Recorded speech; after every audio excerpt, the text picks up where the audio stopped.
Hi, this is Nick Board from Marketing Pathfinders. Today, our Insight for Success is about pricing. We're working with a client to help him establish a price for his product, and we're in this meeting and they make a huge mistake. You don't want to make this mistake. Let me show you what we're talking about. So we're in the meeting, all sitting around talking about pricing, and eventually the senior manager at the table barks out, "Let's just go ask customers, what are you willing to pay?" And the team kind of sits back and they all agree that this is a good idea. And the next step is, guess what? They're out asking customers, what are you willing to pay? And they're doing surveys and doing all the activities that one would normally get engaged in when asking this kind of a question. They're gathering data around what are customers willing to pay. I'm responding by pulling my hair out and going, what are you thinking? What makes you think you can possibly get a good answer out of this kind of question? Because think about it. When you go and buy a car and the salesman comes up to you and asks, what are you willing to pay? What's your answer? Yeah, I thought so. You gave him everything right down to the last penny of what you were willing to pay. So, just so we're on the same wavelength here, we know that this question, what are you willing to pay, is kind of problematic. And let's get into the specifics of that. Let's go to Amazon and ask Amazon what people are willing to pay, or in fact, what are you willing to pay for an air freshener? So type into Amazon air freshener, and the first thing that pops up is a car air freshener for 28 cents. Interesting. Then there's another product for a toast air freshener for 98 cents. Slightly different technology, but yet an air freshener for $3.93. And even more, $7.69. These are answers to our query. What are you willing to pay for an air freshener?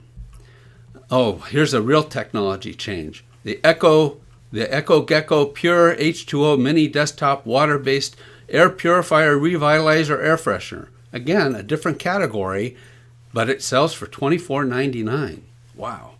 And one step further, the Patty Wax Fragrance Diffuser Set for $25.51. So we've done our survey and we're coming back to management. And what's the report going to say? We interviewed 6 key targets. There was a mean price of $10.56, and we can get as much as $25.51.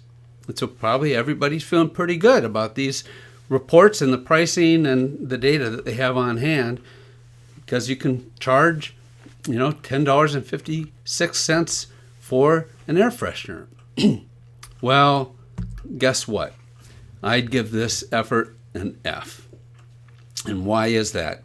Because, sit back and think about what we've just been through. A range of prices from 28 cents to $25.51, and a range of product categories, all embodied, though, by the keyword air freshener. But are we really talking about air fresheners here? In fact, I'd say no. What you have done here is you've asked people, what would you pay for an air freshener?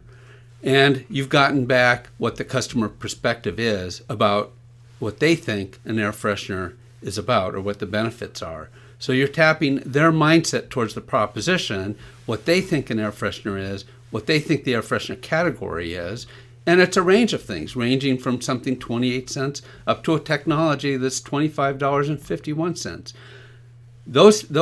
Those categories may have nothing to do with the category that your product is in, or what the category that you should be convincing your customer or the prospect that your product fits into this, high-end category or the low-end category. Whatever category is appropriate, you need to have that as your starting point of the conversation.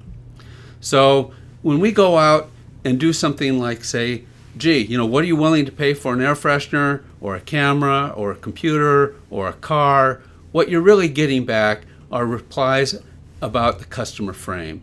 And these may have nothing to do with your product. In our case, around air fresheners, if we go down and look at the sponsored links on our Amazon query, which again was just air fresheners, the different categories like these shown here came up, ranging from home air fresheners to gas furnaces and boilers to air purifiers. And by just recording the price, we really have no idea what's going on and what, and these categories and these prices probably have nothing to do with what we can actually charge for our air freshener product. So in the end, what you're getting is not the price that the customer is willing to pay you. So don't make this mistake. If you want to find out what customers are willing to pay for your product, you have to do something else.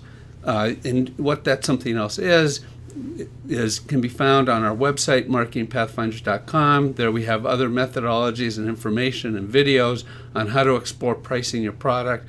Or there's contact information there, and you can contact us directly, and we can begin helping you solve this problem. Thank you very much for visiting us today. Talk to you soon.